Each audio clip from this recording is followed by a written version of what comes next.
ಎಲ್ರಿಗೂ ನಮಸ್ಕಾರ. ನಮ್ಮ ಅಡುಗೆ ಚಾನೆಲ್ಗೆ ಸ್ವಾಗತ. ನಾನು ಅಂದ್ಕೊಂಡಿದ್ದೀನಿ ನನ್ನ ಚಾನೆಲ್ನ ಸ್ವಲ್ಪ ಡಿಫ್ರೆಂಟಾಗಿ ಮಾಡೋಣ ಅಂತ.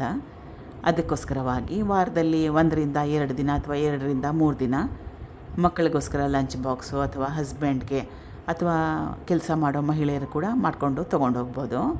ಮೊದಲನೇ ಸ್ಟೆಪ್ಪಲ್ಲೇ ರುಬ್ಕೋಬೇಕು. ಪುದೀನ ಸ್ವಲ್ಪ, ಕೊತ್ತಂಬರಿ ಸೊಪ್ಪು ಸ್ವಲ್ಪ, ಹಸಿ ಶುಂಠಿ, ಬೆಳ್ಳುಳ್ಳಿ, ಕಾಯಿ ಚೂರುಗಳು, ಸಣ್ಣ ತೆಂಗಿನಕಾಯಲ್ಲಿ ಅರ್ಧ ಹೋಳಷ್ಟನ್ನ ಕಟ್ ಮಾಡಿ ಉಪಯೋಗ ಮಾಡ್ತಾಯಿದ್ದೀನಿ. ಹಸಿರು ಮೆಣಸಿನ್ಕಾಯಿ 2, ಮಕ್ಕಳ ಲಂಚ್ ಬಾಕ್ಸ್ ಅಂತ ಹೇಳಿರೋದ್ರಿಂದ ಖಾರನ ಕಡಿಮೆ ಉಪಯೋಗ ಮಾಡ್ತಾಯಿದ್ದೀನಿ. ಗರಂ ಮಸಾಲ 1 ಟೇಬಲ್ ಸ್ಪೂನ್ ಅಷ್ಟು ಗರಂ ಮಸಾಲ ಉಪಯೋಗ ಮಾಡ್ತಾಯಿದ್ದೀನಿ. ಅದಕ್ಕೋಸ್ಕರವಾಗಿ ಚಕ್ಕೆ, ಲವಂಗ, ಏಲಕ್ಕಿ ಏನು ಉಪಯೋಗ ಮಾಡ್ತಾಯಿಲ್ಲ. ಸ್ವಲ್ಪ ನೀರು, ಚೆನ್ನಾಗಿ ನುಣ್ಣಗೆ ರುಬ್ಕೋಬೇಕು. ರುಬ್ಬಿದ್ದಾಗಿದೆ. ಮುಂದಿನ ಸ್ಟೆಪ್ಪಲ್ಲಿ ಕುಕ್ಕರ್ನ ಇಟ್ಕೊಂಡಿದ್ದೀನಿ. ಡೈರೆಕ್ಟಾಗಿ ರೆಸಿಪಿನ ಕುಕ್ಕರಲ್ಲೇ ಮಾಡ್ಕೊಳ್ತಾ ಇದ್ದೀನಿ. 2ರಿಂದ 3 ಚಮಚದಷ್ಟು ಎಣ್ಣೆ, ಸಾಸಿವೆ ಅವಶ್ಯಕತೆ ಏನಿಲ್ಲ, ಚಕ್ಕೆ, ಲವಂಗ, ಏಲಕ್ಕಿ, ಪಲಾವ್ ಎಲೆ ಏನೂ ಬೇಡ. ಈರುಳ್ಳಿ, ಒಂದು ದೊಡ್ಡ ಈರುಳ್ಳಿನ ಉಪಯೋಗ ಮಾಡ್ತಾಯಿದ್ದೀನಿ. ಈರುಳ್ಳಿ ಹಾಕೊಂಡ್ಮೇಲೆ 2ರಿಂದ 3 ನಿಮಿಷ ಮೀಡಿಯಮ್ ಫ್ಲೇಮ್ನಲ್ಲಿ ಇಟ್ಕೊಂಡು ಬೇಯಿಸ್ಕೊಂಡ್ರೆ ಸಾಕಾಗುತ್ತೆ. ಟೊಮೆಟೊ, ಒಂದು ಮೀಡಿಯಮ್ ಸೈಜ್ ಟೊಮೆಟೊ, ಹಸಿ ಬಟಾಣಿ, ಅರ್ಧ ಕೆಜಿಯಷ್ಟು ಹಸಿ ಬಟಾಣಿನ ಉಪಯೋಗ ಮಾಡಿದ್ದೀನಿ. ಈಗ ಕಲಿಸ್ಕೊಂಡು ಹಸಿ ಬಟಾಣಿ ಮತ್ತು ಟೊಮೆಟೊ ಮೆತ್ತಗಾಗೋವರೆಗೂ ಬೇಯಿಸ್ಕೋಬೇಕು. ಬೇಗ ಹೋಗುತ್ತೆ. ಗ್ಯಾಸ್ ಸ್ಟವ್ನ ಐ ಫ್ಲೇಮ್ನಲ್ಲಿ ಇಟ್ಕೊಂಡ್ರೆ 2ರಿಂದ 3 ನಿಮಿಷ ಸಾಕಾಗತ್ತೆ.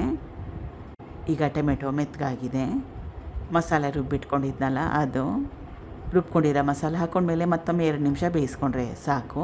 ಗ್ಯಾಸ್ ಸ್ಟವ್ ಐ ಫ್ಲೇಮ್ನಲ್ಲಿ 2 ನಿಮಿಷ ಆದಮೇಲೆ ಸ್ವಲ್ಪ ಗಟ್ಟಿ ಬಂದಿದೆ.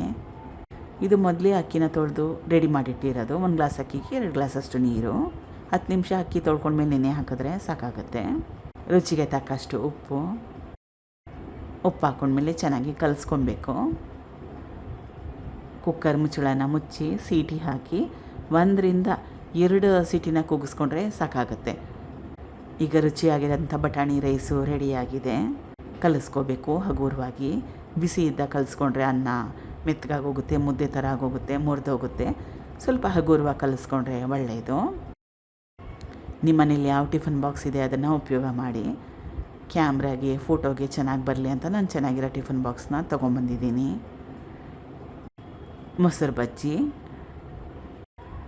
ಬಜ್ಜಿ ಇಷ್ಟ ಇಲ್ಲ ಅಂದರೆ ಅದಕ್ಕೆ ಬದಲಾಗಿ ಚಕ್ಲಿ ಕಟ್ಕೊಳಿಸ್ಬೋದು, ವೇಫರು, ಖಾರ ಬೂಂದಿ, ಚೌಚೌವು ಅಥವಾ ಬಿಸ್ಕೆಟನ್ನು ಕೂಡ ಹಾಕಿ ಕಳಿಸ್ಬೋದು.